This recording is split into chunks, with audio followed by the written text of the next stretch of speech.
तो स्वागत है आप सभी का हमारे चैनल में। तो सबसे पहली अपडेट आ रही है नीतीश राजपूत से। तो हाल ही में उसकी एक पॉडकास्ट आई है रणवीर अहलावालिया शो में, जहां पर वो जब पॉलिटिकल न्यूट्रल होने के बारे में बात कर रहा होता है तो सारे लोग का मानना है कि वो उस समय ध्रुव राठी को एक्सपोज कर रहा होता है। आप खुद ही देख लो। तो वो पढ़ूं मैं, फिर मैं अपना ओपिनियन बनाऊं, फिर मैं आपको ज्ञान दूं कि यार ये चीज़ ऐसी है।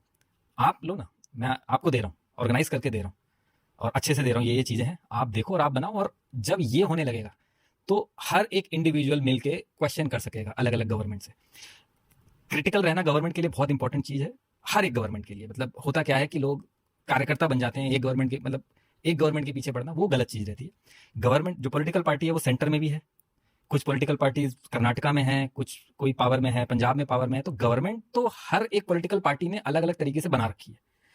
तो हर एक गवर्नमेंट का हमें क्रिटिकल होना पड़ेगा। ये मैं हर एक इसलिए बोल रहा हूँ क्योंकि हर एक होता क्या है कि एक बहुत ही सटल तरीके से सिर्फ एक गवर्नमेंट को पकड़ लेना, और एक बच्चा जो है जो 11th क्लास में है, 12th क्लास में है, उसके दिमाग में नफरत भर देना एक पॉलिटिकल पार्टी के लिए बहुत ही गलत चीज़ है। अब वो बड़े होके क्या करेगा, वो अपने दोस्तों में लड़ रहा है, वो बहस कर रहा है लोगों में जाके, जबकि उसको ये समझाना है कि यार ये पॉलिटिकल पार्टियां हैं, ये इनका सिर्फ और सिर्फ काम में है कि पावर में रहना। ठीक है, पावर में रहना इनका काम है, उसके लिए जो जो चीजें होती हैं वो ये करते हैं। खैर अगली अपडेट आ रही है जया किशोरी से। तो हाल ही में उसकी जो बैग वाली कंट्रोवर्सी हुई थी उस पर केडी लाइफ ने एक शॉर्ट्स बनाया था, जिस पर जया किशोरी ने स्ट्राइक मार के टेक डाउन करवा दिया। और फिर क्या था, उसने जया किशोरी के ऊपर पूरी रोस्ट वीडियो बना डाली। और उसकी क्लिप देखने से पहले बस मेरी एक बात सुन लो कि सभी गुरु और महात्मा गलत नहीं होते, बस ये आपके ऊपर है कि आप किसको चुन रहे हैं। क्योंकि अगर आपके लाइफ में प्रेमानंद महाराज जैसे लोग रहेंगे तो 100% आपका विकास होगा, लेकिन अगर आप इस टाइप के लोगों को चुनते हैं तो ये आपको बता दो कि स्पिरिचुअल टीचर्स होते हैं, जिनका काम होता है हमारे ग्रंथों को पढ़कर उसके ऊपर ज्ञान देने का, जिसमें कुछ गलत नहीं है। पर जब वो ग्रंथों से साइड होकर अपना ज्ञान देने लगते हैं तब वो गलत हो जाते हैं। तो मैडम ने उस मेरी वीडियो पे स्ट्राइक मरवा दिया। या इट्स ट्रू। और ये भी सुनो, मनुष्य जीवन केवल अपनी इच्छाएं पूरी करने के लिए नहीं होता। अच्छा सच्ची? 2 लाख का बैग, 2 लाख का आईफोन, 4 करोड़ की गाड़ी, 8 करोड़ का घर और हर गधा का 10 लाख रुपए चार्ज करने वाली मैडम कह रही कि मनुष्य का जीवन इच्छाएं पूरी करने के लिए नहीं होता। ये आप ही कह रही थी ना? मोह माया से दूर मैं ये बात कभी नहीं कहती।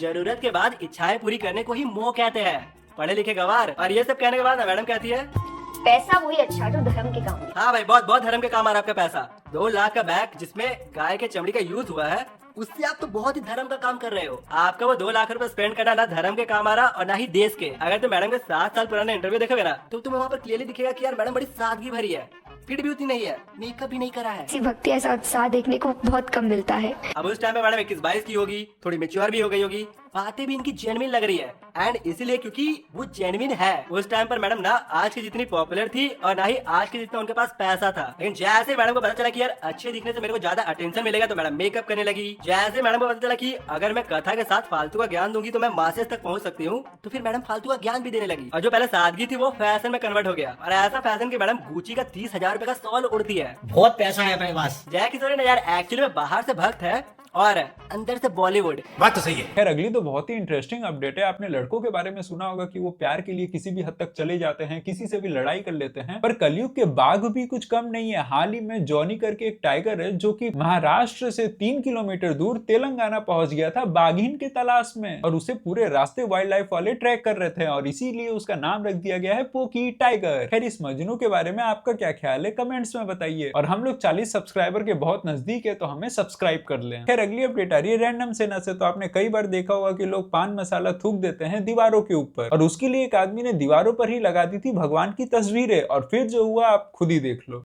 ऐसा कोई केस हुआ ही नहीं जिसे रैंडम सेना ने सॉल्व नहीं किया हो। छपरा बिहार में बैंक ऑफ बड़ौदा के बिल्डिंग में वहां के ओनर ने जानबूझ के हिंदू वर्ड्स के इमेज का टाइल्स डलवा दिया ताकि लोग वहां पे थूके ना।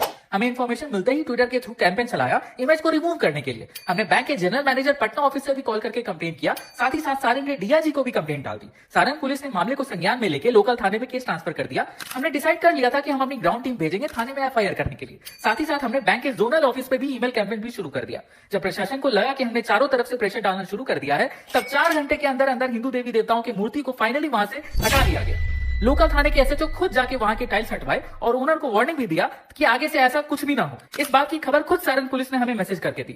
हमने ठान लिया था कि अगर टाइल्स नहीं हटती है तो हमारी टीम एफआईआर करेगी और मकान मालिक को गिरफ्तार करवाएगी, लेकिन मालिक ने अपनी गलती मानी और माफी भी मांगी तो हमने छोड़ दिया। खैर अगली अपडेट है शक्तिमान मतलब कि मुकेश खन्ना के बारे में। तो हाल ही में शक्तिमान 2.0 आने वाला था, तो सबको लगा कि कोई यंग एक्टर उसका रोल प्ले करेगा, पर चाचा जान को पता नहीं कौन सा जवानी चढ़ा कि वो दोबारा से इस पर आ गए और उसी पर लक्ष्य चौधरी ने चाचा जान को रोस्ट कर दिया।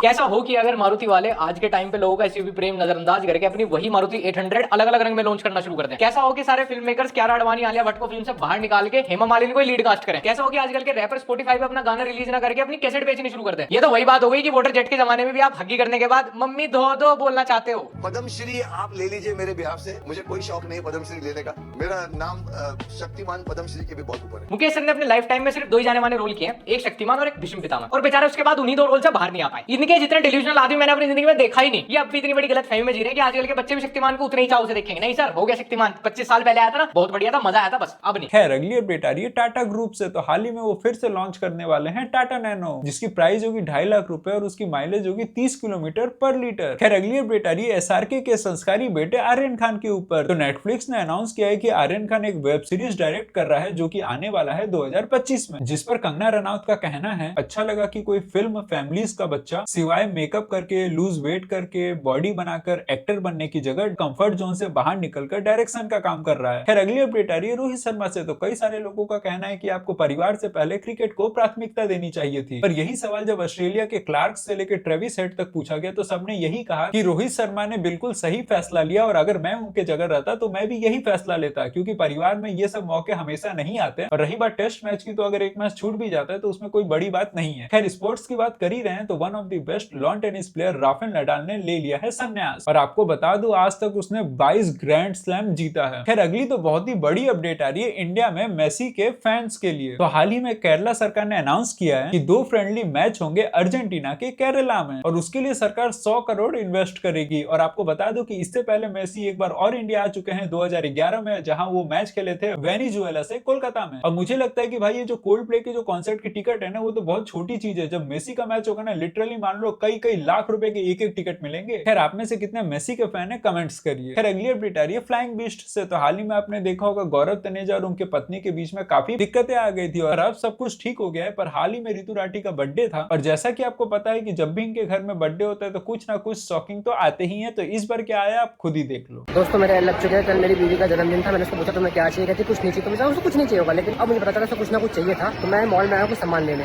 Every shop I go to ऐसे ma'am can I get this, are you member? मैंने I am not a member. Wife का नंबर देता हूं, she might be a member. My wife is a member at every store. अब मुझे पता चला हमारा पैसा कहाँ जा रहा है घर का। भाई तो फाइनली मैंने 2 गिफ्ट लिए भाई, मेरी बीवी का हर दुकान पर रोला भाई। तो आज के लिए बस इतना ही। तो जो भी पार्ट आपको सही नहीं लग रहा वो कमेंट्स में लिखे, ताकि हम लोग और अच्छे वीडियो आगे चल के ला सके, और हमें लाइक और सब्सक्राइब कर लीजिए। धन्यवाद।